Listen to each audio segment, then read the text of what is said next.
Hello, sports fan. This is Stephen Hill with Sports Choice Plus. I'm bringing you a very special breakdown. I'm going to be covering Bear Down Bears this offseason.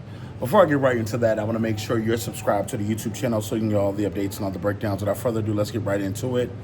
Looking at the Chicago Bears in our offseason, it's going to be a lot going on. There's a lot of people that think that Caleb Williams can make that next jump or leap into his sophomore season and not only carry the Bears ultimately, but make them a playoff team. You saw that the Minnesota Vikings had success, the Lions had success, that NFC North, including the Packers, had success as well.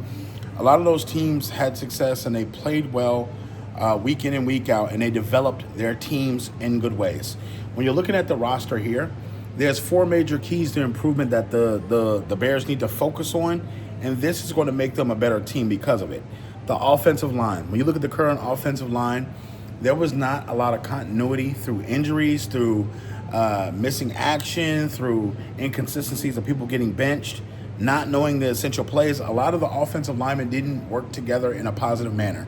When you think about this, you have one of the best young quarterbacks in the NFL.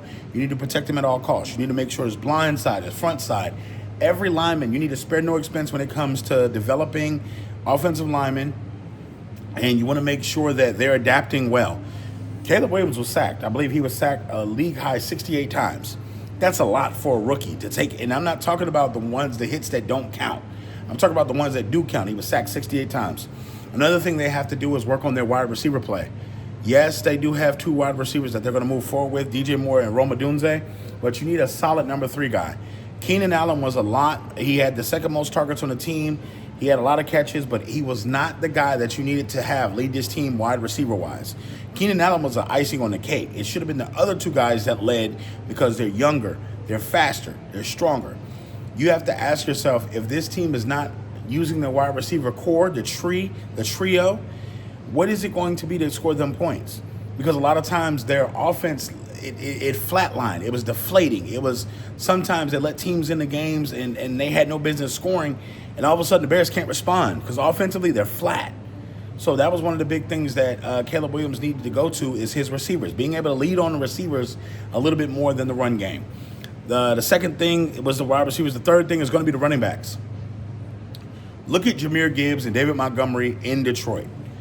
You gave up David Montgomery, who was a touchdown machine for Detroit, who was the bell cow for them until Jahmyr Gibbs got in the end zone. You got to keep in mind, you're giving away guys that still have a lot of juice left, a lot of talent left. And let's just be honest with you. It wasn't a bad thing that they had DeAndre Swift, but he wasn't really a game breaker. 3.5 yards, 3.8 yards in a cloud of dust, and he stopped.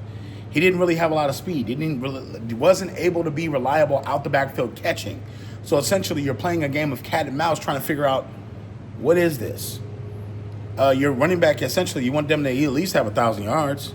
And lastly, your edge rusher. Your edge rusher is who's going to slow down people from scoring on you. They're going to slow down who essentially is going to put points up on the board. And they're going to slow down essentially the other team from having to have the advantage. You're going up against greatness every single week in the NFL. No team is unbeatable. But you got to think, when you're available to do things for the Bears, you have to be on point with your moves this offseason. You have to make sure every draft pick, every free agent is working towards the good of your team getting better. With that being said, I think the Bears have a chance to bounce back. The Bears have a chance to put a good team together. The general manager, he's on the hot seat because they fired everybody else. They fired the head coach. They fired the assistants. They fired all these people. You're the last one left. So you got to think. You made that great trade to get the number 1 overall pick to get Caleb Williams. Now you have to actually put pieces around him that are going to actually succeed in action. So if that's going to happen, bear down for the Bears and good for them. But if it doesn't, you're going to look at Ryan Poles and you're going to probably say he's out of the building. So with that being said, they brought in a new coaching staff. They brought in a new offensive coordinator. They brought in new things. Now it's time to put the pieces to work. Now it's time for Caleb Williams to work with that head coaching staff. And it is time now for the Bears to finally get back to prominence and make sure Soldier Field is where they want to do it at. So all you Bears fans, bear down. All you NFL fans, what do you think about the moves in the offseason? What do you think the Bears should do?